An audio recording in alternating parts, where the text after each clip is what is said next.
Do you want to keep an exact copy of that fire cut to grow time and time again?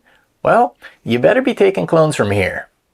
Hi, I'm Chad Westport. I've been involved with cannabis for over 30 years. I'm a graduate of SVC and WSU, where I studied sustainable agriculture and small farm systems. Commercially, I've worked at the largest indoor facility in our state, and I've consulted with our legislatures on the medicinal cannabis program. My background and training give me the experience to easily guide new growers through the home cannabis growing process. It's easier than you think and far more rewarding than unloved, mass-produced, chemically treated commercial cannabis. Enter the woo. Westport University.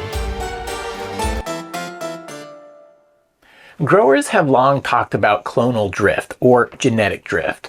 This is where, over time, a plant slowly changes its profile and becomes weaker or lower yielding as it goes from one clonal generation to the next clonal generation.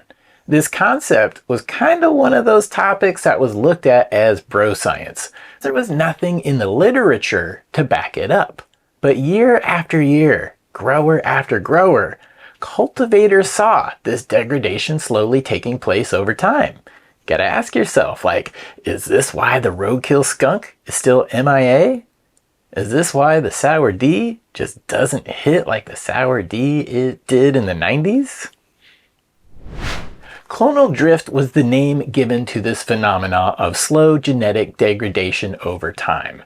Now, as the years have gone by and we've learned more about this plant, we've discovered that there are actually a few factors that can impact clonal vigor and long-term health. Most people don't keep a single mother growing for years on end. What growers do is they will keep the same plant alive over the years by going from clone to clone to clone. And I've done it myself for nearly 8 years with a single cultivar. Cannabis can have what is known as a pathogen load. Certain pathogens can be present in the plant tissue, but not cause detectable differences. And as time goes by, pathogen loads, they can increase from one generation to the next generation. And this can cause a plant over time to lose vigor. Because we can't often see pathogen load with our eyes, the natural assumption was that this phenomena of genetic drift had happened. But no, it was pathogen load. There is also epigenetics. Some of you may be familiar with the terms genotype and phenotype. These terms relate to the plant's genetic potential and the actual expression. Well, epigenetics are another factor. The thought here is that the environment will also play a role in the plant's expression. It's kind of why the Florida OG grows differently in Colorado and grows differently in the Emerald Triangle. Trust me, epigenetics are the root cause of many arguments over who has the real cut. So if your environment drifts over time, so may the strain expression. The science behind epigenetics, which is a real and recognized thing, it describes the process of modifications to the DNA. DNA methylation and histone modification can affect how genes are expressed without actually changing the plant DNA.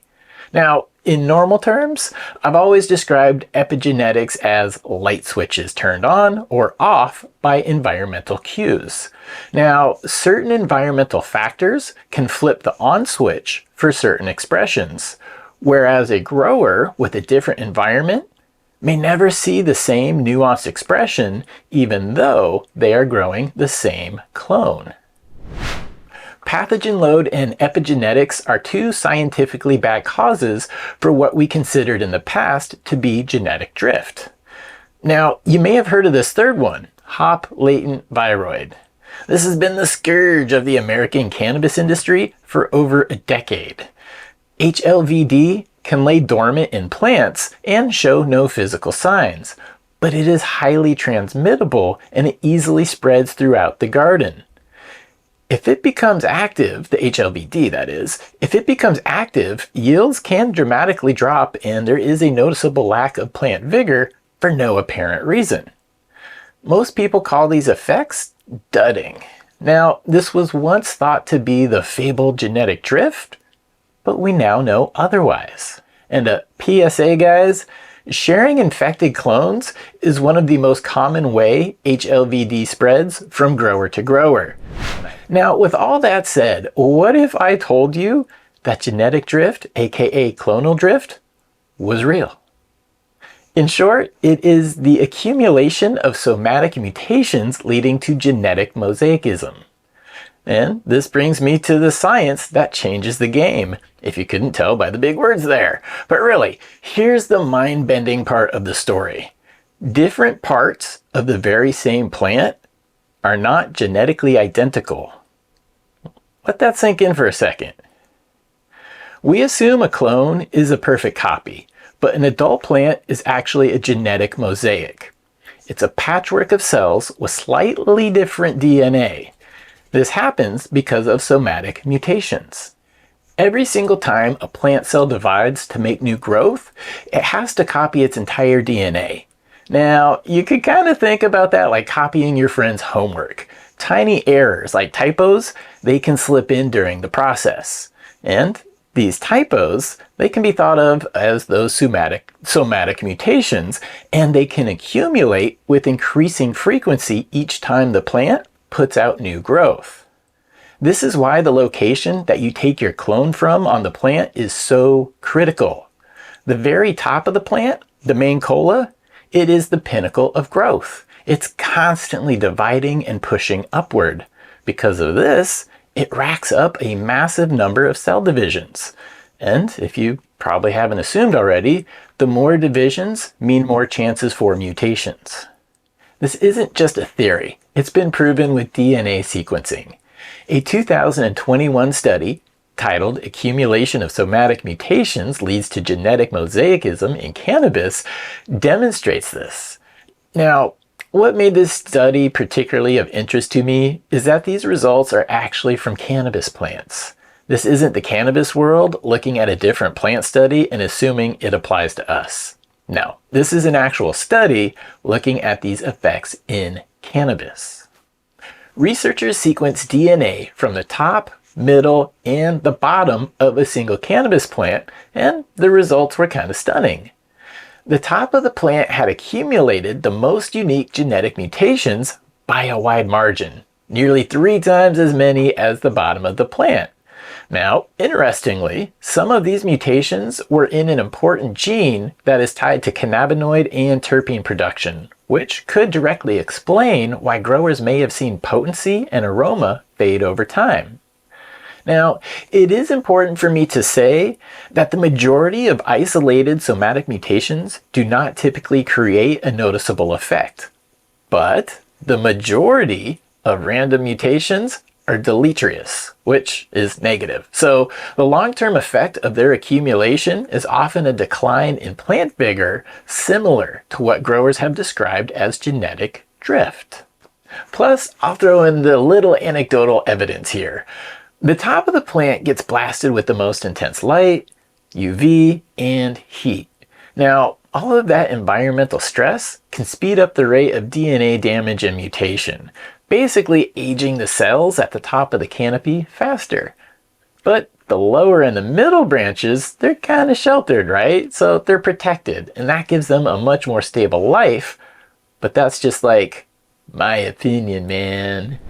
As I said, the study of accumulation of somatic mutation leads to genetic mosaicism in cannabis was originally published in peer-reviewed journals in 2021.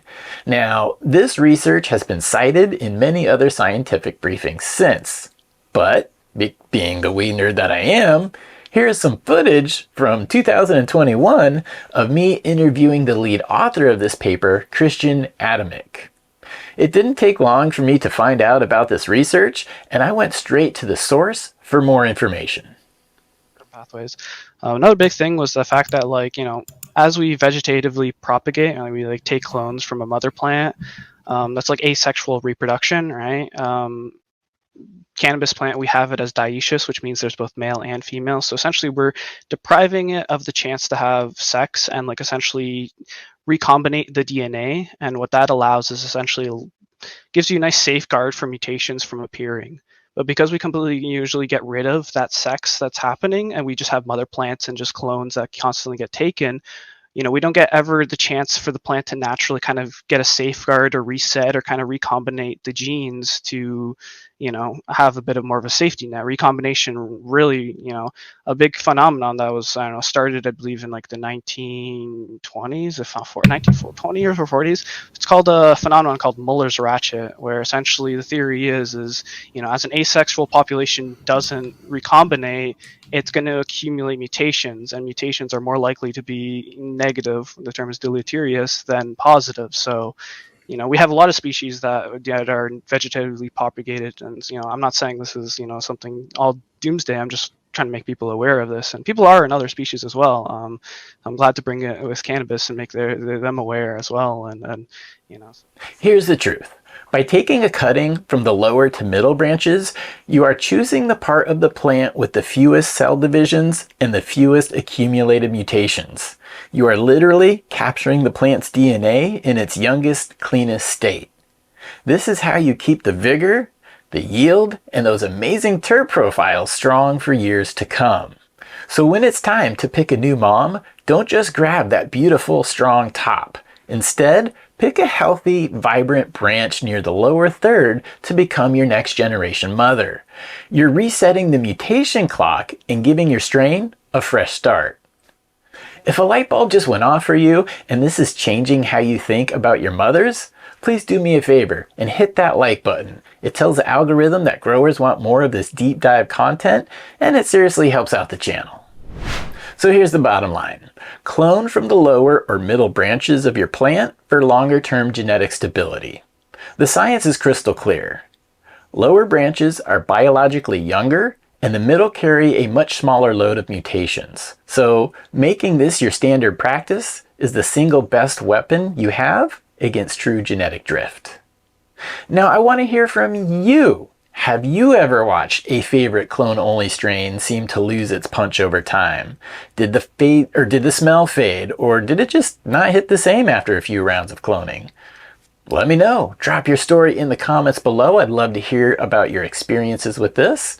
ChadWestport.com is where you can find my gear and merch, and keep it locked here on the Chad Westport YouTube channel for more Westport University videos. And remember, everybody, to party on!